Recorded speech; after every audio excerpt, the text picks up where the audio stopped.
സാധാരണ സ്കൂൾ വിട്ട് കഴിഞ്ഞ് വന്ന് ചായ എല്ലാം കുടിച്ച് അതിൻ്റെയൊക്കെ വീഡിയോ ഞാൻ ഇതിൻ്റെ മുന്നേ ഷെയർ ചെയ്തിട്ടുണ്ടായിരുന്നു കേട്ടോ. പിന്നെ നിസ്കാരമൊക്കെ കഴിഞ്ഞ് ഒന്ന് ഫ്രീ ആവുന്ന സമയത്താണ് ഞാൻ മുകളിലേക്ക് കയറുക. അവിടെയാണ് കേട്ടോ, ടെറസിൻ്റെ മുകളിലാണ് എൻ്റെ ഡ്രാഗൺ ഫ്രൂട്ട് ഉള്ളത്. അപ്പം ഡെയിലി ഇവരൊന്ന് വന്ന് നോക്കി കണ്ടിട്ടില്ലെങ്കിൽ എനിക്കൊരു സമാധാനം കിട്ടില്ല.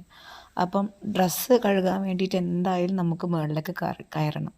അപ്പം ഞാൻ എന്ത് ചെയ്തു, അപ്പോൾ ഇന്നത്തെ വീഡിയോ ഇതും കൂടി ആക്കാം. എന്തെങ്കിലുമൊക്കെ ഒരു വീഡിയോ ഇടണമല്ലോ, എന്തെങ്കിലും ഒരു കണ്ടൻറ്റ് വേണമല്ലോ എന്ന് കരുതിയിട്ട് ക്യാമറ എടുത്തിട്ടാട്ടോ, ഞാൻ ഫോൺ എടുത്തിട്ടാട്ടോ മുകളിലേക്ക് പോയിട്ടുണ്ടായിരുന്നത്. അതാ നമ്മൾ ഡ്രാഗൺ ഫ്രൂട്ടൊക്കെ കുറേ വിരിഞ്ഞു, കുറേ കേട് വന്ന് പോയിട്ടുണ്ടായിരുന്നു, കുറേ പുതിയ പുതിയ പൂക്കൾ വന്നിട്ടുണ്ടായിരുന്നു. പക്ഷേ നമ്മുടെ സീസൺ ഭയങ്കര മോശമായതുകൊണ്ട് തന്നെ നമുക്ക് എത്രത്തോളം കാ കിട്ടുമെന്ന് അറിയാൻ പറ്റില്ല.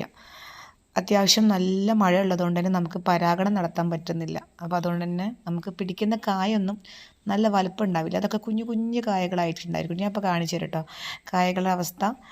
ഇതിൻ്റെ അകത്ത് ഈ ഒരു പൂവ് കൊഴിഞ്ഞു പോകാൻ നിൽക്കുന്ന പൂവാണ്, കണ്ടില്ലേ?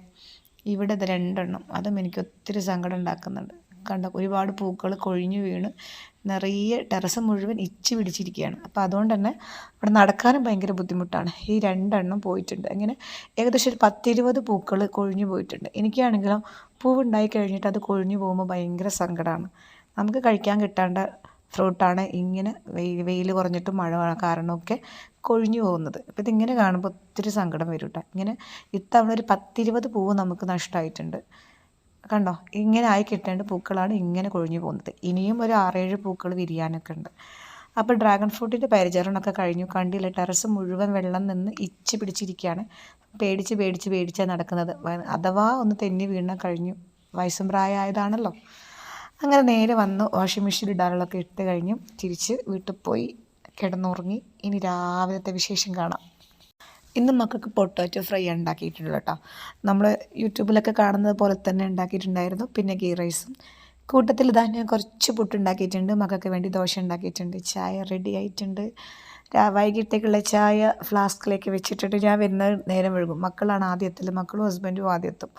അപ്പോൾ ഓൾറെഡി രാവിലെ ഞാൻ സെറ്റ് ചെയ്ത് വെക്കും. കുറച്ച് പൊട്ടാറ്റോ ബാക്കി വെക്കും, ഗീ റൈസ് കുറച്ച് മാറ്റി വെക്കും, ദോശ മാറ്റി വെക്കും. ഇതൊക്കെയാണ് ഇന്നത്തെ സ്പെഷ്യൽ.